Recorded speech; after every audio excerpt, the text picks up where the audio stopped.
से बजाना शुरू कर देना। मैं जहाँ कहीं भी हुई मैं फौरन भाग के आ जाऊंगी। तो ये बच्चों को इंस्ट्रक्शन देके वहां से गाड़ी से बाहर निकलती हैं। अब ये बाहर निकलती हैं, इन्हें फील होता है कि कोई छुप कर इन्हें देख रहा है, इन्हें फॉलो कर रहा है, पर वो दिखाई नहीं दे रहा। ये स्ट्रॉन्ग फीलिंग थी। अब ये कहती है मैंने खुले में एक आवाज मारी, मैंने कहा आप लोग जो कोई भी हो, हम भी अल्लाह की मखलूक है, हम आपको नुकसान पहुंचाने नहीं आए। हम सफर में थे, हमारी गाड़ी खराब हो गई है, हम आपको किसी भी किस्म का नुकसान नहीं पहुंचाएंगे। आप लोगों ने जो कुछ भी मेरे शौहर के साथ किया है तो अब बाज आ जाओ, वरना मैं हाफिज़े कुरान हूँ। मैंने यहाँ ऐसा कुछ पढ़ना शुरू कर देना है कि आप लोग परेशान हो जाओगे। मैं नहीं चाहती आप लोग तकलीफ में आओ। मेरे शोर के साथ जो कुछ भी किया आप लोगों ने, फिर मैं भी आप लोगों के साथ बुरा करूंगी। और ये मेरे बच्चे गाड़ी में है, किसी ने कुछ नुकसान पहुंचाने की कोशिश की तो मेरी बात याद रखना। ये एक धमकी सी देके वहां से गाड़ी से निकल जाती है। अब जगह भी ऐसी थी, ना सिर्फ जिन्नात का डर था क्योंकि सुनसान जगह थी, इन्हें लूट मार का भी खतरा था, जो चीज इन्हें खाए जा रही थी। अब खैर ये बोनेट की उस तरफ जाती है तो वहां तो कोई नहीं होता। अब ये नीचे पाँव के निशान देखती है, चूंकि बारिश वहां बहुत ज्यादा होती है तो कीचड़ थोड़ा बहुत बना हुआ था। उसमें उन्होंने देखा कि उनके जो पाँव के निशान थे उनके शौहर के, वो नीचे ढलवान की तरफ जा रहे थे। अब ये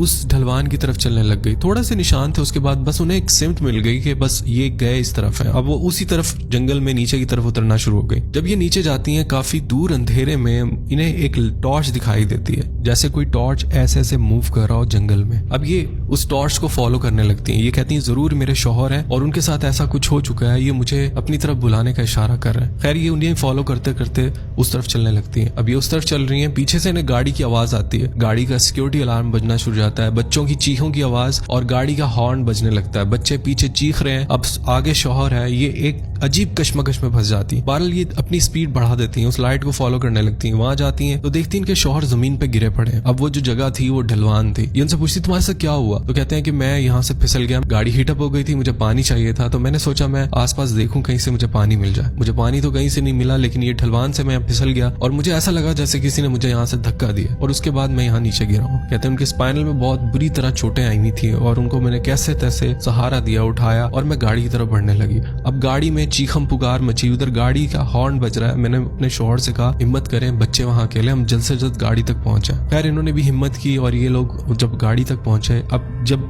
करीब थे तो गाड़ी में सन्नाटा हो गया। वहां कोई हॉर्न नहीं बज रहा था, ना कोई आवाज थी, कुछ नहीं था। अब उसके बाद जब ये लोग गाड़ी में पहुंचते हैं तो जब देखते हैं तो वहां बच्चे नहीं होते, दरवाजा खुला हुआ है और बच्चे गायब हैं। ये कहते हैं कि पैरों तले जमीन निकल गई। अब मेरे शौहर जख्मी हैं और बच्चे गायब हैं। कहते माँ तो माँ होती है, जब औलाद पे बात आती है तो तूफान से लड़ जाती है। कहते मैंने जब पीछे मुड़ के देखा, गाड़ी की बैक साइड पे मैंने देखा दूर मेरे बच्चे बहुत नॉर्मल चलते हुए जा रहे हैं और ऐसे लग रहा है जैसे उन्होंने किसी का हाथ पकड़ा हुआ है। उनका हाथ